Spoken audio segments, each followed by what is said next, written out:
Muli po isang magandang gabi po sa inyong lahat. Purihin po ang Panginoon. Kumusta na po ang ating journey ng ating prayer and fasting? Ito po ay isa sa huling araw ng ating panalangin at pag-aayuno. Nasa 39 day na po tayo ng ating prayer and fasting.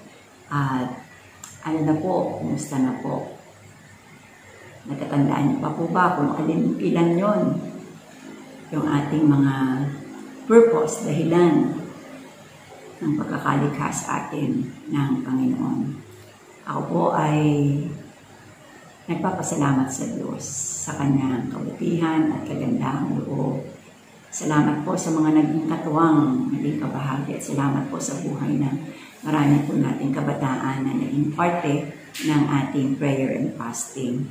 Kaya ngayong gabi po ay pag-uusapan natin yung ika-39 na topic sa ating purpose-driven life. Salamat din po sa aklat na ito na sinulat ni Pastor Rick Warren. Salamat po at napakaganda. And my prayer, lagi ko nga pong sinasabi, na hindi lang po natin nadaanan o naging bahagi kayo ng programang ito ng 40 days ng prayer and fasting. Ang layunin po natin ay lubos na maintindihan yung layunin, yung dahilan ng Diyos kung bakit pa tayo nabubuhay at alam natin may dahilan ang Diyos kung bakit tayo binigyan ng pagkakataon na maisilang dito sa ibabaw ng mundo ito. Kaya ang topic po natin ngayon is about balancing your life. Okay?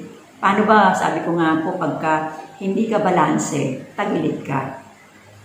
Sa anumang sitwasyon ng buhay, pag hindi naging balanse, laging tagilid. At pagka tagilid ka, malamang na mag-fall ka. Kaya po, nais ng Panginoon na maging balanse. At makikita po natin sa dalawang huling araw na ito ay kung meron nais ang Diyos ay makita natin sa kanyang kabuuan yung layunin, nilayo niya sa bawat isa. So, simulan na po natin balancing your life. So, bago po, let us pray. Salamat po, Panginoon. Itinatagubilin po namin sa iyo ang bahaging ito ng aming pag-aaral. Buksan mo po yung aming mga pakinig upang aming marinig at maunawaan yung nais mo pong namin maunawaan sa bahaging ito ng ikalimang layunin o purpose ng aming buhay. At yun po yung aming mission. And Lord, I pray na kung paano mo kaming ginawa para sa mission na ito ay mapag-unawa po namin. At sa kanyang kabuuan ay maintindihan namin na yung layunin mo ang nasain namin makita at kami ay mapagitna doon sa layunin ito. Salamat po. Salamat, Banal na Espiritu. Patuloy kaming akayin at turuan. At salamat sa iyong mayamang salita na minsan pa'y aming pagbubulayan. Salamat din po, Panginoon, sa iyong lingkod na ginamit upang maitala o maisulat ang aklat na ito ng purpose-driven life. Bless the life of Pastor Rick Warren, Lord. Salamat po, Panginoon, sa pangalan ni Jesus. Ito po ang aming dalangin. Amen at amen. So again, salamat po. Excited po ba kayo? Ilang araw na lang at tapos na po tayo, di ba? Pero yun nga, maaring patapos na po tayo ngayon, pero mas malaki po yung responsibility natin na dapat gawin. Kung paano natin tinanggap, inaasahan po naman ng Panginoon na ito'y ating ibahagi. Kaya, ano nga po ba yung key verse natin dito sa balancing your life? Okay? Sabi nga po ay, blessed are the balance. They shall outlast everyone. Mapalad ka daw kung balanse ang iyong pamumuhay dahil tiyak hindi ka babagsak. Sa Summer Olympic po ay may events na ang tawag doon ay pentathlon. Tama po ba ako ng pronunciation? At ito po raw ay merong 4 o 5, kinukompose ng 5 mga laro. Isa po dito ay pistol shooting, fencing, horseback riding, running, and swimming. At yun daw pong mga manlalaro dito, hindi lang ninanais nilang makapanalo sa isang laro o sa isa o 2 laro. Ang nais nila na lahat yon ay mapanalunan nila. At ito rin po yung nais ng Diyos na tayo po ay merong 5 purpose. Maliwanag po yon. At nais po ng Diyos na hindi lang isa ang binibigyan ng diin, kundi yung 5 layunin na yun, 5 dahilan na yun, ay makita natin nakapangyayari, even sa church, lalo na po sa church, kung paano sa individual na buhay natin, ganun din po sa kabuuan ng iglesia. And ako bilang yung pastor, I'm praying, Lord, tulungan mo po kami na maibalanse yung layunin ito na ninais mo sa iyong iglesia at sa buhay ng iyong mga anak. Okay? So, ano nga po ba yung 5? Paano nga po ba natin maisasagawa ito? Sabi nga po, itong 5 purposes na ito ay nakita sa buhay ng unang iglesia na mababasa po natin dun sa Acts chapter 2. At ito rin po yung tinuro ni Apostol Pablo sa aklat naman po ng Efeso Kapitulo 5. At ganoon din naman po, pagdating po kay Jesus sa chapter 17 ng John, ay kung paano niyang minodelo ang 5 layuning ito ng kanyang ama ay napakita niya sa pamamagitan ng kanyang paggawa nito. So, kung titingnan natin, ito pong 5 ito ay isinamarize doon sa tinatawag po nating Great Commandment and Great Commission. Ano nga po ba yung Great Commandment?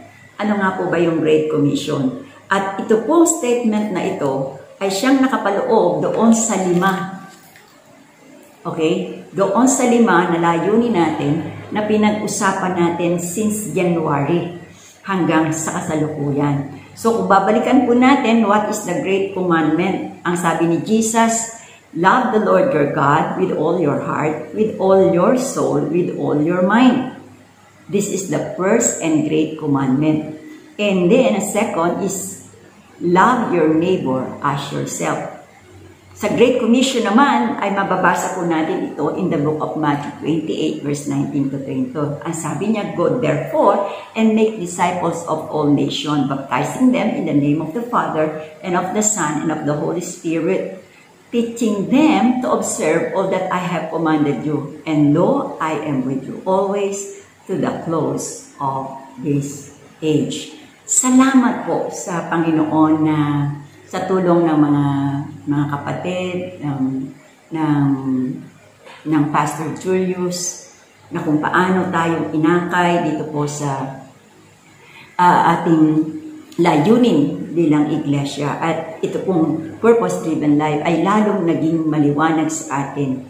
In my prayer na tulungan tayo, especially the leaders of this church, ay magkatulong-tulong upang yung layuning nilayo ng Diyos sa buhay ng bawat isa at sa kanyang iglesia ay maisagawa. And ako po as your pastor ay tuwan-tuwa ako nung nakikita ko po yung mga kabataan na nabigyan ng pagkakataon. Hindi po naging mahirap sa akin kasi naging maraming katuwang.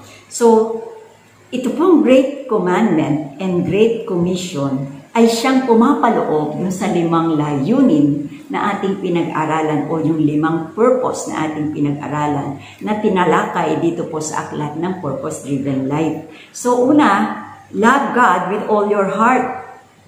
Naalala niyo po yung una, that we are planned for God's pleasure. Nilikha tayo para sa kasiyahan ng Panginoon. So ang ating purpose is to love God. And to love God means sa pamamagitan ng pagsamba, sa pamamagitan ng pagkilala, pagpaparangal, sa pamamagitan ng worship, ay ating pong iniibig ang Panginoon. Pangalawa, ang sabi niya, love your neighbor as yourself. Remember, we are shaped for serving. Hinulma tayo, hinubog tayo para sa gawain ng paglilingkod. And this is through ministry. Sa pamamagitan ng pagmiministeryo, tayo po na hinubog at sinangkapan ay nais ng Diyos na tayo ay makapaglingkod sa kanyang katawan. Nung sinabi naman po sa Great Commission na go and make disciple, we are made for a mission. Our purpose is to share God's message through evangelism. Sabi nga po, paano silang makaririnig kung wala namang mga ngaral at walang magsasabi? Kaya bawat isa po sa atin na mga Kristiyano na tinanggap si Kristo, ang ating pong dahilan kung bakit tayo nag-exist sa mundong ito is to share the gospel. At ang tawag po ito ay evangelism. Pang-apat, ang sabi niya, baptizing them into, okay? Bautismohan mo sila sa pangalan ng Ama, Anak, Espiritu Santo. We are formed for God's family. Okay? So our purpose is to identify with this church through fellowship. Kaya nga po, medyo ngayon nagkakaproblema po tayo dahil sa pandemic na ito, di ba? Hindi tayo halos nagkakaroon ng time together, makapagyakapan man lang, makapagkamayan man lang. Pero salamat dahil even sa pamamagitan ng media na ito ay nakakaabot tayo sa bawat isa. So, tinawag tayo to fellowship with one another. At napakahalaga po nun. And we are looking forward na pwede natin gamitin itong paraang ito. At the same time, kung unti-unti man, ay pwede na uli natin maisagawa yung fellowship. Upang sa paraan na yon ay patuloy po tayong lumago sa pagkakilala sa Panginoon. And number 5, kasama pa rin po ng Great Commission is to teach them to do all things na itinuro sa atin ng Panginoon. So we are created to become like Christ. So our purpose is to grow, to be matured through discipleship. So makikita po natin that the Great Commitment or the Great Commandment and the Great Commission ay nakapaloob doon sa 5 dahilan bakit tayo nabubuhay. Amen po ba? So dito merong word si required, a great commitment to a great commandment and the Great Commission will make you a great Christian. Uulitin ko po, a great commitment to the Great Commandment and the Great Commission will make you a great Christian. Again, hindi po madali na mabalanse ang 5 ito. And I believe mangyayari ito sa pamamagitan ng by group, isang grupo na magiging accountable tayo, isang grupo na po pwede nating ma-evaluate yung ating spiritual na kalagayan.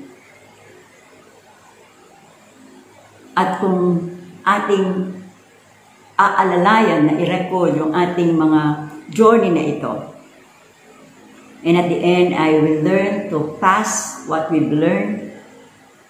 Naniniwala po ako, unti-unti, makapamumuhay tayo ng balanse ayon doon sa nilayo ng Diyos sa ating mga buhay. Meron pong 4 na mga aktibidades na napakahalaga para makita natin na ang mga layuning ito ay ating naisasagawa na ipamumuhay. At kung tayo po ay seryoso na makapanatili doon sa direksyon na ninanais ng Panginoon, ay kinakailangan nating ma-develop yung habit na ito, itong 4 na ito, upang makita natin na tayo ay nagjo-journey doon sa direksyon na ninanais ng Diyos sa ating mga buhay. Na naisasagawa itong layunin niya para sa bawat isa at ganun din sa kanyang iglesia. Are you ready po ba? So, 4 po ito na napakahalagang mga bagay na dapat nating gawin upang makita natin na maibalanse o maibalance natin yung ating buhay ayon sa pagkakatawag at ayon sa dahilan ng Diyos sa ating buhay. Ang una po ay ito. Ready po kayo? Ang una is talk it through with a spiritual partner or a small group. Convicted na po ako dito. Na muling i-stir up yung heart ng mga kapatiran. At salamat po kasi may mga kapatid po tayo na patuloy po yung kanilang mga small group. Patuloy po yung kanilang grupo nag-gather, hindi man po sa setting na nagkikita-kita sa physical, kundi sa pamamagitan po ng Facebook. Salamat po, pagpalain po kayo ng Panginoon, and we want that every member ng church ay maging kabahagi ng mga small group. In that way, ay matulungan sila na mas maunawaan yung dahilan ng Diyos sa ating mga buhay. Meron sinabi po ang Biblia in the book of Proverbs 27 verse 17, as iron sharpen iron, so people can improve each other. Kaya napakahalaga talaga ng fellowship. Napakahalaga po talaga noong meron kang kasama na po pwedeng umalalay, makapagturo at gumabay sa iyong paglago. Mas matututo tayo kapag may kasama tayo. Tandaan niyo po, hindi tayo tinawag ng Diyos na mag-isa. Tinawag niya tayo in a community upang maranasan natin ang pagsasama-sama ng bawat isa at patuloy sa pag-aaral ay mas-sharpen yung ating mga kaisipan sa pamamagitan ng ating mga usapan o komunikasyon. Mas lalago po tayo doon. At yun po yung nais ng Diyos sa bawat isa, na magkaroon tayo ng grupo na kung saan po pwede nating i-discuss, pag-usapan itong layo nito. Ulit po ha, hindi porkit natapos na ito, tapos na rin. Matatapos na po kasi tayo bukas. So hindi po nais ng Diyos na nandun lang, hanggang dun lang tayo. Sana po ang aking dalangin ay magkaroon tayo ng desire na muling ulitin upang mas lalo nating mapag-unawa at malimit yung layunin ng Diyos sa ating buhay, at the same time ay maibahagi natin sa iba. Sabi nga po ni Paul, put into practice what you learn sa Kanya.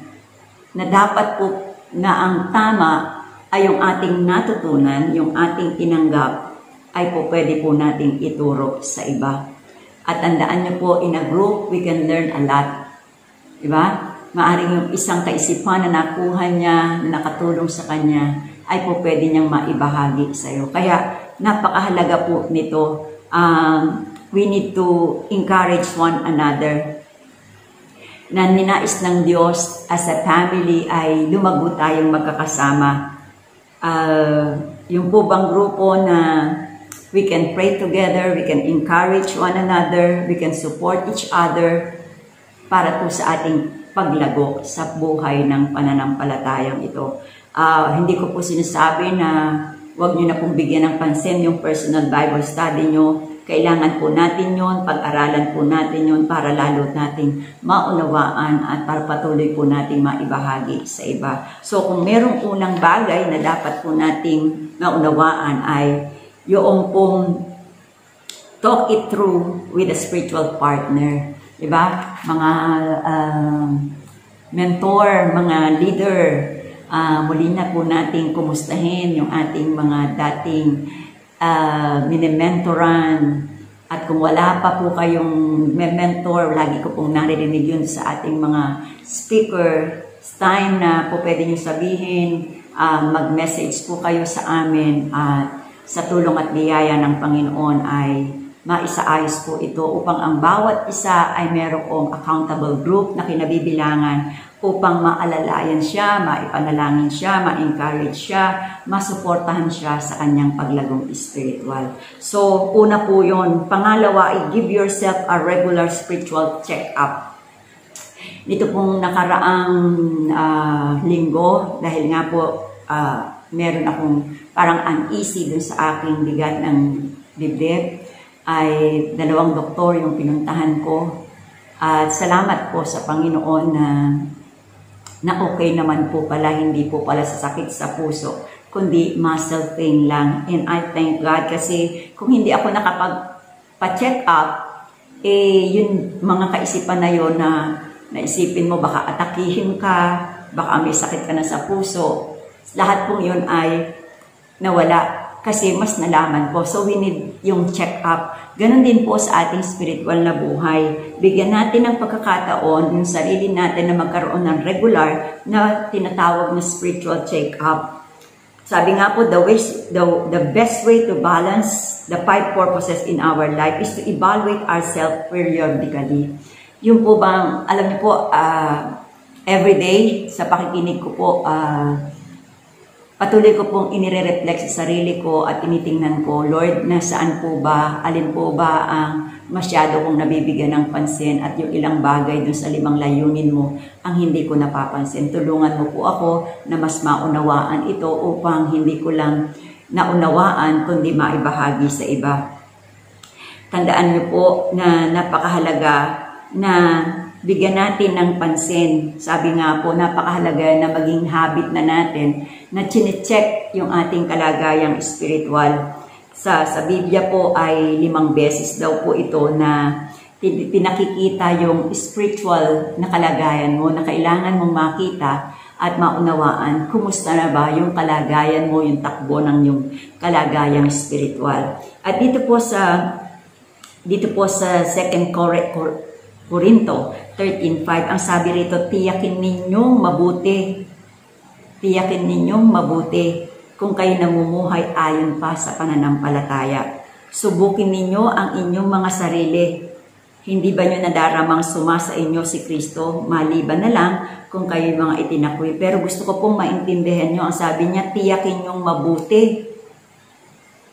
So kung meron nakakakilala sa sarili natin, tayo mismo yun. Alam natin. At kung maliwanag sa atin yung 5 dahilang ito, 5 layuning ito, doon natin makikita, mai-evaluate natin yung sarili natin. Bago pa yung iba o yung kagrupo natin ang mag-evaluate sa atin, tayo mismo ay pwede po natin ma-evaluate yung ating sarili. Upang ma-maintain po natin yung ating physical health, kailangan po natin ng regular check-up. Diba? Sabi ko nga, pagka nagpa-check up ka, titingnan yung blood pressure mo, titingnan yung mga vital signs mo, yung BP mo, titingnan po yun. So, para mas maging alam nila kung ano ba talaga ang kailangang bigyan ng pansin o diin sa ating kalagayan. Ganon din po para sa ating spiritual health. Kailangan din po natin ng regular check-up dun sa 5 vital signs. Yung una nga po, yung worship, yung fellowship, yung growth in character, yung ministry and mission. So, si Jeremiah ay nag-advise in the book of Lamentations chapter 3, let's take a good look, sabi niya, at the way we're living and reorder our lives under God. Tingnan daw natin. Kaya lagi ko nga sinasabi, salaminin natin yung sarili natin sa liwanag ng salita ng Diyos. Ngayon po, maliwanag sa atin na meron tayong 5 dahilan, merong 5 layunin ang Diyos sa ating buhay. Yun nga po, tayo ay pinlano para sa Kanyang kasiyahan, na tayo nga po ay pinorm sa pamilya ng Diyos. Tayo po ay nilikha para maging katulad ni Kristo, yung growth ng character natin. At tayo ay shinape para sa gawain ng paglilingkod. Yun po yung ministry natin. At yun pong ginawa tayo para umabot sa iba. And that is our mission. So, hindi po pwedeng ang isa doon ay mabigyan ng diin and the rest ay naisasantabi.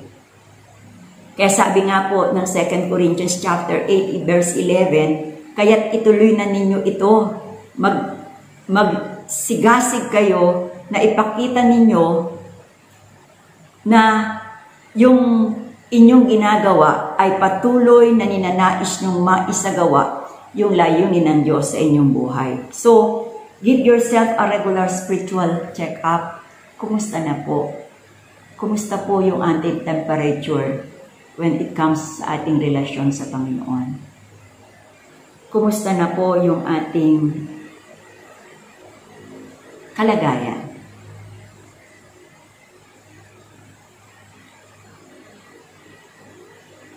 Ano po, ito yung panahon na kailangan nating i-assess yung ating sarili.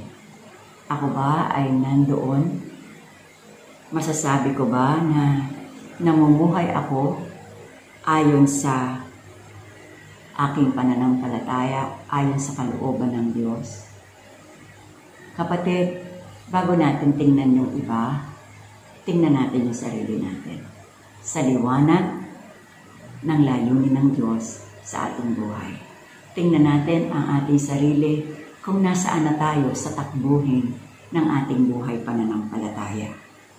Kaya ang sabi niya, tiyakin nyo subukin nyo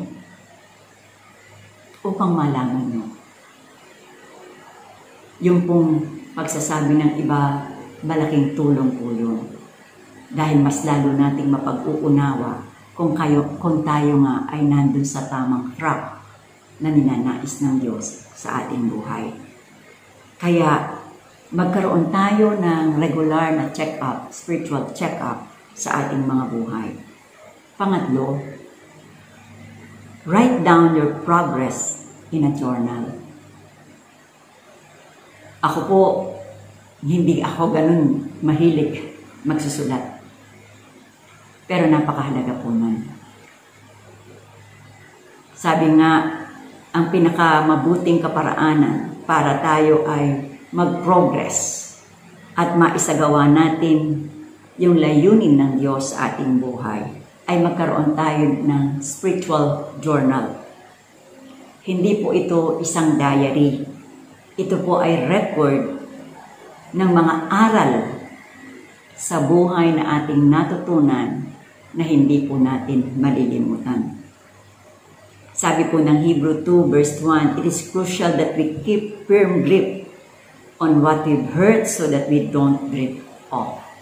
Napakahalaga po pala na maingatan natin yung mga bagay na ating naririnig upang hindi tayo mahulog, madapa. Kung alam natin yung layuning ito at siya ating pinaghahawakan, ay naniniwala po tayo na makapagpapatuloy tayo na may buong kapanatagan sa buhay nito. Remember what we record, okay? Yung mga bagay na i-record natin ay mga bagay na magpapaalala sa atin. Ang pagsusulat ay magtutulong sa atin para maliwanagan natin ano yung ginagawa ng Diyos sa buhay natin. Sa Bible, maalala po natin ang lagi sinasabi ng Panginoon. Kung maalala niyo po yung kay Moses, sabi niya, isulat mo yung journey, yung lakad, ano yung mga karanasan. At sa totoo lang, ang Diyos yun eh, isinulat niya. Kaya meron tayong nababasa kasi isinulat. Kung walang naisulat, wala ho tayong malalaman. Pero lahat ng kasaysayan sa Biblia ay naisulat para sa ating pagkatuto. Sabi po ng Romans yun, yung lahat ng mga bagay na naisulat noon pa man ay para sa ating pagkatuto. Isipin nyo na lang po, kung yung mga bagay na yun ay hindi naisulat, saan tayo magsisimula? Paano nating malalaman? Di ba po? Kaya makatutulong pong malaki sa atin. Alam ko may kapatid tayong ganun. Lahat ay meron siyang journal. So tandaan niyo po, ang buhay natin ay isang paglalakbay. At ang paglalakbay na ito ay napakahalaga na ating maisulat upang maalala natin. Sabi nga, huwag lang natin isulat yung mga magagandang panahon, magagandang karanasan. Hindi lamang po yun yung minanais natin na maisulat, kundi even kung makikita po natin si David at mababasa natin o binabasa natin yung aklat ng Psalm, di ba po lahat ng mga damdamin, lahat po ng mga bagay na nangyari ay naisulat sa aklat ng Salmo. Sabi nga po, yung pinakamatinding lesson, yung aral natin ay sa gitna ng mga pain natin. Pag meron bagay na masasakit, may mga matitinding pagluha at pag-iyak. Alam niyo po ba, ang sabi ng Psalms 56 verse 8, God keeps a record of our tears. Ganun po pala. Even yung ating mga pagluha, pag-iyak, pagtaghoy, ay may talaan ang Diyos noon. At isang araw, lahat ng mga luha papahirin na.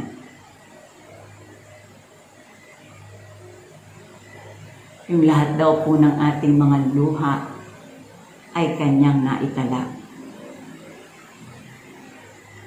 Kaya, ano man yung problema na ating hinaharap, alam ko po ako rin ang tumalakal nun, na God uses problems, we are being transformed sa pamamagitan ng mga problema.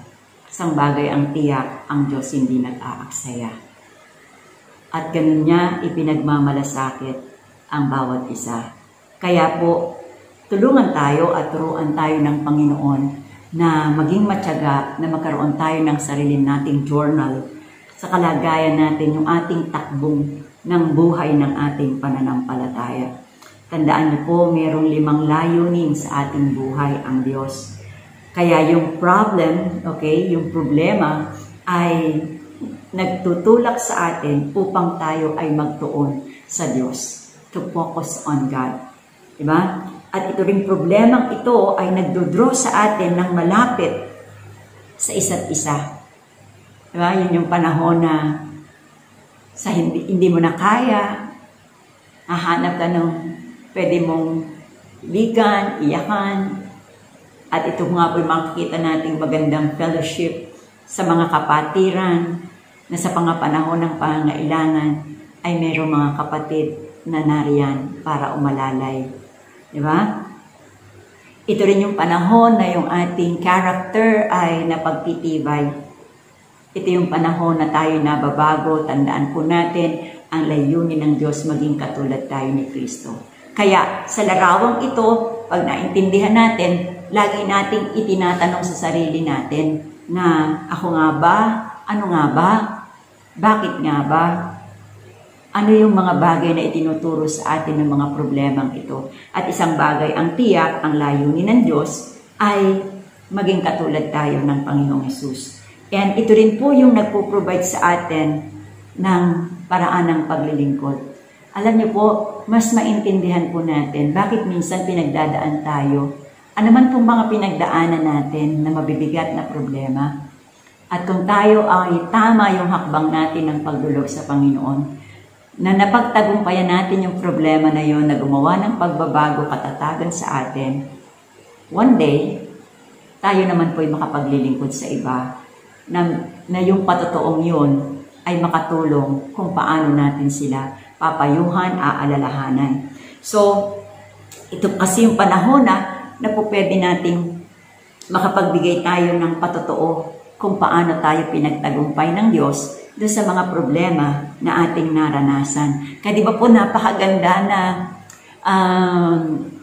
na meron tayong talaan, maaring sa kaisipan, nandiyan yan, yung mga alaala na yan, hindi mawala yan. At pag may mga pangyayari ay na ma-share mo sa iba kung paano ang Diyos ay tumulong sa iyo, kung paano ang Diyos pinagtagumpay ka, kung paano kang nabago sa mga pangyayaring iyon ng buhay mo, at kung paano mo lubos na nakilala ang Panginoon at naging matatag ka sa iyong buhay. Tandaan nyo, sa gitna ng mga masasakit na karanasan na naranasan natin, ay pagkakataon ng Diyos para bumago sa atin. Kung paano sa Psalms ay isinulat, sabi niya, write down for the coming generation what the Lord has done, so that the people not yet born will praise Him. Kaya po pala pinasusulat yung mga bagay na ginawa ng Diyos sa atin upang yung susunod na henerasyon na kanilang malaman ay magbigay ng kapurihan sa Panginoon. Alam niyo po, ang pinakamalungkot, kapag yung mga karanasan natin ngayon ay hindi natin siya inintindi o binaliwala natin, wala tayong maipapasang mensahe sa susunod na henerasyon ng iglesyang ito, ng pamilya mo. Kaya, ito po'y maintindihan natin, sa layuning ito, lahat ng bagay ay kinakasangkapan ng Diyos para ikaw at ako, ay maging ikaw at ako para sa kapurihan ng Panginoon. Meron ho tayong pagkakautang doon sa susunod na henerasyon. Mga leaders na kasama ko, mga kapatid, anuman pong nangyayari ngayon, Anumang pong mga kaganapan, mga katuparan ng lahat ng ginawa ng Diyos sa atin ay paghahanda para sa susunod na henerasyon. Kung meron ho tayong dahilan, ay ipasa ito sa kanila. Hindi po tayo pabata, darating yung panahon ng pagtatapos ng ating paggawa.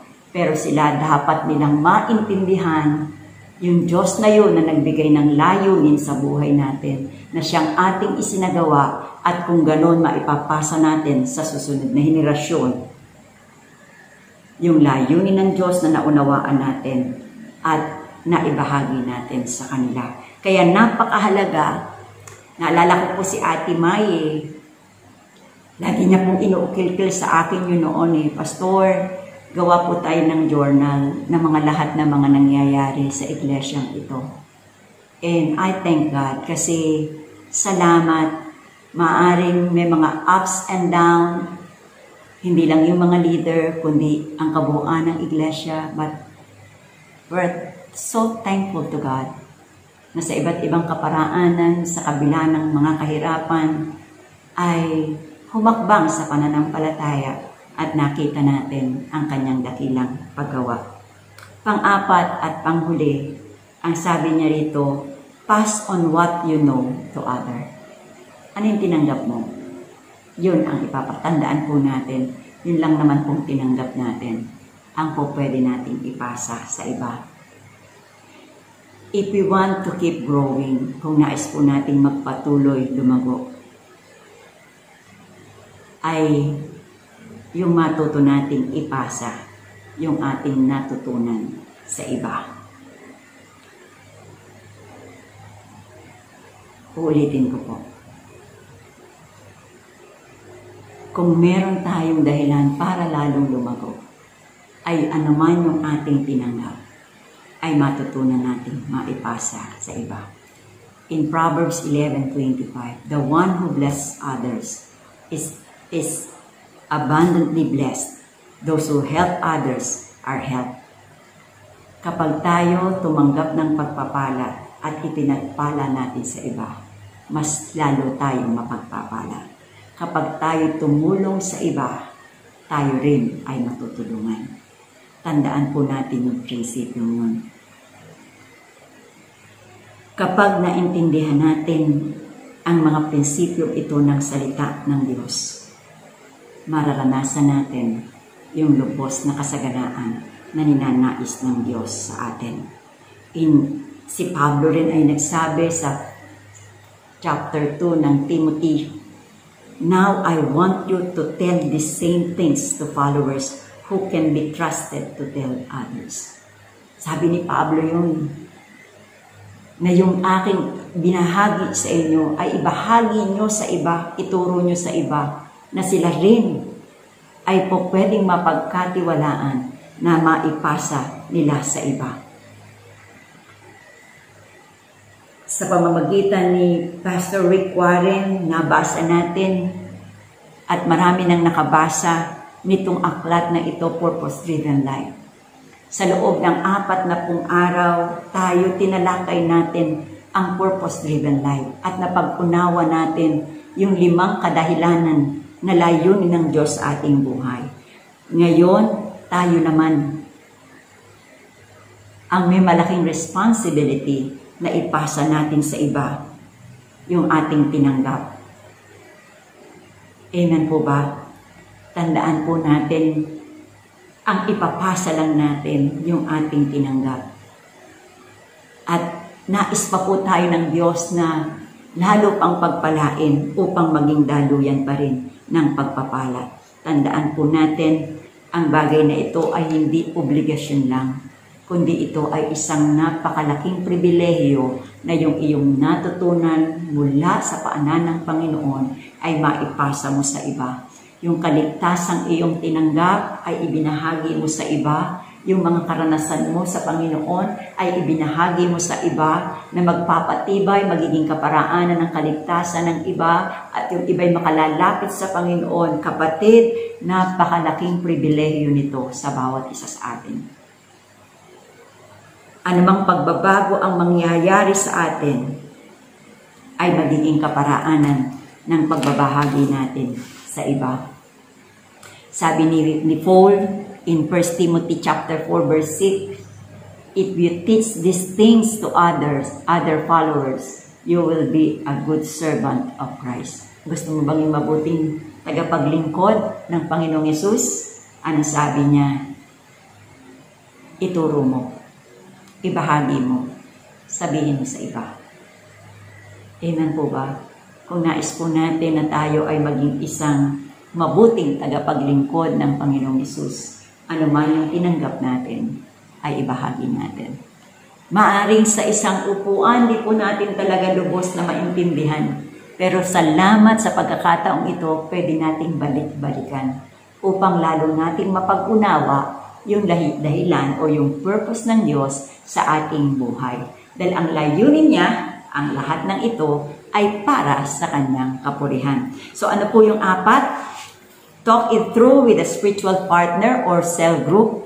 Pwede nyo po uling pag-usapan ito. Give yourself a regular spiritual check-up. Magkaroon tayo ng pag-check up ng ating kalagayang spiritual. And then, sabi niya, I write down your progress in a journal. Nasaan ka na? Kumusta na yung journey mo? So, sa pamamagitan ng iyong pagtatala, ay makikita natin, eto na pala ako. Salamat po, Panginoon, sa aral na itinuro mo sa akin. Salamat sa Panginoon sa mga bagay na naintindihan ko. At salamat, Panginoon, na tinuruan mo ko na mag-akay sa iba. Salamat po, Panginoon.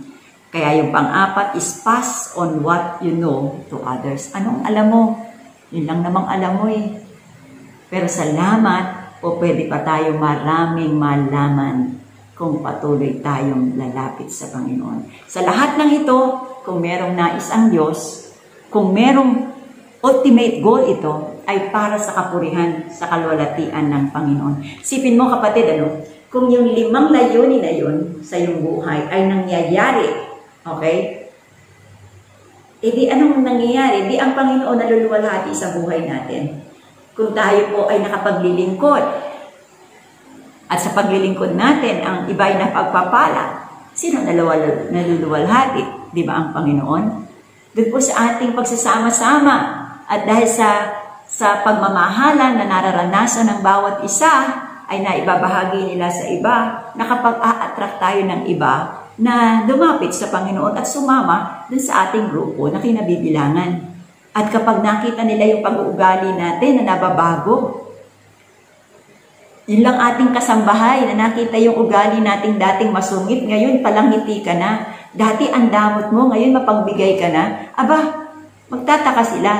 At yung pagtatakang yun ay mag-aakay sa kanila sa pagtatanong at magiging dahilan para makakilala sa Panginoon. Tandaan niyo po, ang layunin ng Diyos sa ating buhay ay para tayo maging daluyan ng pagpapala sa iba. So, the reason na kinakailangan nating ipasa yung ating mga matutunan ay para maluwalhati ang Panginoon. Again po hindi lang natutunan natin at nakasama tayo sa 40 days ng prayer and fasting. Ano yung natutunan mo? Pwede ka bang magsulat? Ano na yung natutunan mo? Sa 4 na pong araw na ito, ano na yung natutunan mo? At meron tayong responsibility na yung ating natutunan ay maipasa sa iba. Be sure na maipasa sa iba. At kung ganon, ang Panginoon ay maluluwalhati sa ating buhay. Mismo ang Panginoong Yesus sa pag-end po natin ay nagbigay ng kalwalatian sa kanyang Ama. Si Jesus doon sa aklat ng John chapter 17 ay nagulat sa kanyang Ama. At ang sabi niya, John 17 verse 4, I have brought you glory on earth by completing the work you give me to do. Dinala kita ng kalwalatian dito sa lupa sa pamamagitan ng pagsasagawa ng trabaho na ibinigay mo sa akin gawin. Tandaan po natin, ang trabaho niya ay yung kaligtasan natin. But during the time na sinabi niya ito sa John chapter 17, hindi pa po siya namamatay para bayaran yung ating kasalanan. Pero ang sabi niya, ito yung ginawa ko na makumpleto yung trabaho na pinagagawa mo sa akin. Ano po ba yung trabaho ng Panginoon na kanyang naisagawa? At ang huli nga po ay yung kanyang kamatayan sa krus ng Kalbaryo. Mababasa po natin yan sa John 17, 6-26. Hindi ko na po babasahin. 3 taon ang Panginoon sa kanyang ministeryo, sa kanyang mga alagad. At ipinamuhay niya, itinuro niya yung layunin sa kanyang mga tagapanguna. Tinulungan niya sila para makilala ang Diyos at ibigin ang Diyos. Tama po ba? At yun po yung lagi nating sinasabi that we are being planned for God's pleasure. Kaya tinulungan niya ang mga alagad niya na makilala ang Diyos at mahalin ang Diyos. Ito po ay yung paraan ng pagsamba. Tinuruan niya rin ang bawat isa na magmahalan sa isa't isa. At kung paano nilang naranasan yung pagsasama-sama o we call it fellowship. At binigyan niya rin sila, tinuruan niya sila ng salita for 3 years. Itinuro niya ang salita na naging dahilan para sila mag-mature. Hindi po ganun kadali. Pero ito po ang tawag natin ay discipleship. Pinakita niya rin sa kanyang mga alagad kung paano ang maglingkod. Naalala niyo po yung time doon sa huling hapunan, hinubad niya yung kanyang basta damit at siya ay nagsimulang kumuha ng tuwalya at ng palanggana at sinimulan niyang hugasan ang paa ng kanyang mga alagad. At ito ay pinakita niya kung paano maglingkod sa isa't isa. This is our ministry to serve one another. At pagkatapos po noon ay inutusan sila, pinahayo sila dalawa-dalawa upang ipangaral ang Ebanghelyo at mismo ang misyon. Mismo si Jesus ay minodelo niya ang isang buhay na merong maliwanag na layunin. At itinuro niya sa iba ang bagay na ito. At ito yung work, ito yung trabaho na ginawa ng Panginoong Jesus na nagbigay ng kalwalatian sa kanyang Ama. Kaibigan, kapatid, na nais ng Diyos na ipakilala natin si Jesus sa mga taong ito at mag-akay sa kanila sa pagsasama-sama sa isang kalagayan ng paglago at makita na sila ay naglilingkod. Ulitin ko lang po. Kung merong 5 na ninanais ng Diyos na makitang isinasagawa ng isang Kristiyano, ay itong layunin ito. At kung meron ding ninanais ang Diyos na makita sa kabuuan ng kanyang iglesia, ay yung 2 pangusap, the Great Commandment and the Great Commission, na binubuo sa 5 layunin na ating tinalakay sa loob ng 40 araw. Una, you are planned for God's pleasure. Pangalawa, you are formed for God's family. Pangatlo, you are created to become like Christ. Pang-apat, you are shaped for God's service. And lastly, you are made for a mission. Kapag itong 5 ito ay pinagbubulay-bulayan natin, inuunawa natin at isinasagawa natin. Kaibigan, kapatid, ang lahat ng ito ay magbibigay kalwalatian sa Panginoon mula sa ating buhay, sa ating sambahayan, sa ating iglesia na kinabibilangan. Ang layunin ng Diyos ay maliwanag at kapag ito ay naisagawa, ito ay magbibigay ng kapurihan sa kanyang pangalan.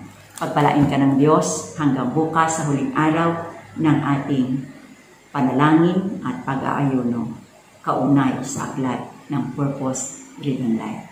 Let's come to the Lord in prayer. Let us continue to search our heart. Akayin tayo ng Diyos.